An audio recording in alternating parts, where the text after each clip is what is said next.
bukan hanya pembunuhan yang dia lakukan, geng, tapi juga pemerkosaan, geng. Heyo, assalamualaikum no gengs. Di menit ketiga jangan lupa klik tombol subscribe tentunya no gengs. Ingat tombol merah. Oke, subscribe.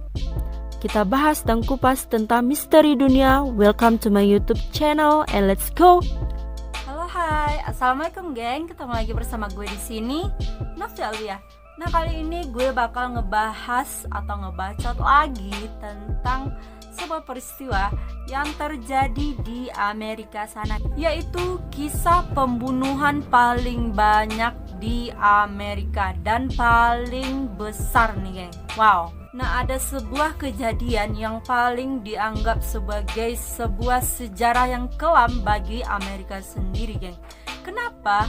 Karena di sana terjadi banyak pembunuhan yang dilakukan oleh orang, di mana kejadian itu sendiri dilakukan oleh kakek-kakek yang udah berumur banget, yang melakukan pembunuhan terhadap orang, yang enggak hanya 1, 2, 3, 4, 5 orang aja nih, geng, tapi banyak banget nih, geng. Wow, ya ampun, udah peot gitu kan, udah mau bawa tanah masih aja ngebunuh orang, masih aja nyari dosa ya, geng. Ya Allah. Nama kakek itu sendiri bernama Samuel Little, yang mana dia saat ini berumur sekitar 79 tahun nih, geng.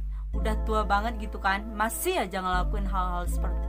Gak hanya satu kasus yang dilakukan oleh Samuel Little ini, geng, tapi dia juga memiliki atau terkait dengan berbagai kasus seperti kasus penipuan, mengemudi di bawah pengaruh alkohol, udah mabok masih ngemudi lo ya, penguntilan, perampokan bersenjata, juga ada penyerangan yang dilakukan oleh kakek-kakek satu ini, geng. Wow. Nah, pada tahun 1961 itu, geng, dia sebenarnya udah pernah masuk penjara karena kasus membobol toko furniture nih, geng. Nah, pada tahun 1975 dia itu udah ditangkap sebanyak 26 kali, geng. Wow, banyak banget kan. Lu keluar masuk penjara aja ya Allah, kayak setrikaan lu mondar-mandir mulu. Pada tahun 1984, geng, dia mulai masuk penjara lagi, geng. Wow, amazing yang kakek-kakek satu ini, geng. Dia itu terkena kasus penculikan seorang bocah nih, geng, yaitu Laurie Barras, geng. Dia melakukan penyiksaan dan penculikan, dan akibat kasus itu dia mendapatkan hukuman selama 2 tahun penjara nih. Nah, namanya juga orang yang udah mondar-mandir kayak setrikanya udah keluar masuk penjara, dia tuh masih gak jera-jera banget sama kasus yang udah dia lakuin, geng. Udah keluar masuk gitu kan, masih aja gak takut sama penjara sama pak polisi. Nah, pada tanggal 25 September 2015, geng, dia ditangkap lagi, geng, karena kasus narkotika, geng. Nah, pada saat polisi mengadakan tes DNA, geng, dia ternyata terbukti terlibat dalam kasus pembunuhan 3 orang wanita, geng, yaitu Carol Elaine yang dibunuh tahun 1987, Guadalupe tanggal 3 September pada tahun yang sama waktu itu dengan Carol ini, geng. Dan yang terakhir itu Audrey Nelson yang dibunuh pada tahun 1989, geng. Jadi jaraknya itu cuma 1 tahun, geng. 1 tahun dia udah ngebunuh 3 orang, geng. Wow. Nah, pada tanggal 7 Januari 2013, geng, dia diselidiki lagi nih, geng, akibat kasus yang sama kayak tadi, yaitu kasus pembunuhan yang terjadi pada tahun 1980 nih, geng. Atas pembunuhan yang dirahasiakan, jadi namanya itu gak diungkap sama sekali nih, geng. Dari pengakuan yang udah dia utarakan itu, geng, dia ngaku kalau udah ngebunuh sebanyak 93 orang, geng. Buset, banyak amat ya. Apa dia gak takut gitu?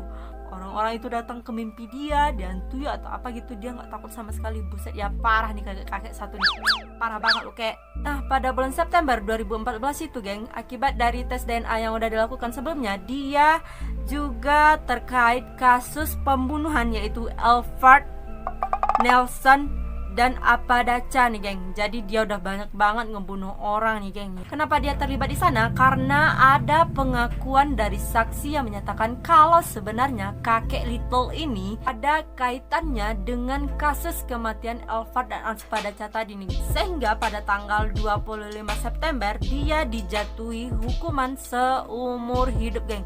Karena udah capek kali ya polisi nangkep dia, keluar lagi, nangkep lagi, keluar lagi, nangkep lagi, begitu aja lu kayak ya Allah dasar kakek satu. Korban dia itu kebanyakan adalah perempuan nih geng. Dari yang banyak orang yang dia bunuh, 93 orang lainnya adalah perempuan nih geng. Lu ada dendam apa nih kek sama perempuan sampai lu ngebunuh banyak banget perempuan? Dia itu ditahankan pada tahun 2012 nih geng. Nah di sana itu dia ngaku kalau dia itu bertanggung jawab atas kasus pembunuhan yang udah dilakukan sebanyak 93 kali nih geng.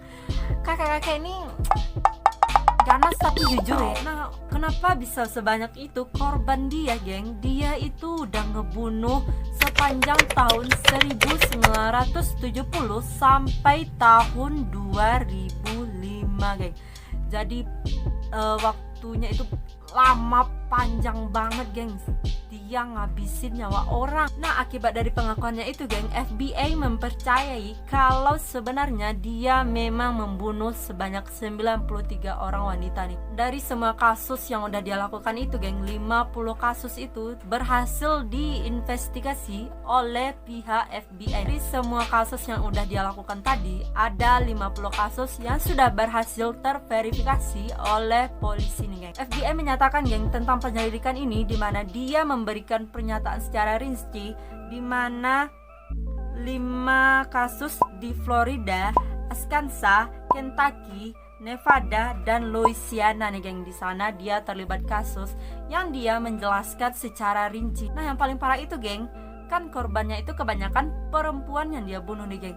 Bukan hanya pembunuhan yang dia lakukan geng, tapi juga pemerkosaan geng. Lu kakek-kakek satu ya, bikin gue gerem nih. Pengakuan dia yang lainnya geng, pada tanggal 9 November 2018 dia juga bilang kalau dia terlibat kasus pencekikan nih geng, terhadap Melissa Thomas tahun 1996.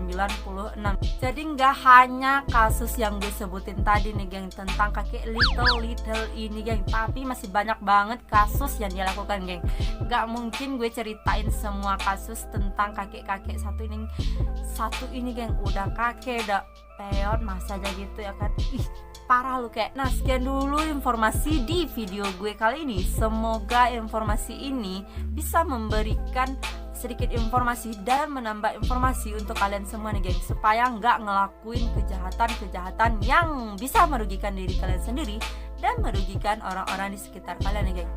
Sekian dulu video gue kali ini. Jangan lupa untuk nyaksiin video gue selanjutnya. Sampai jumpa di next video. Wassalamualaikum, bye.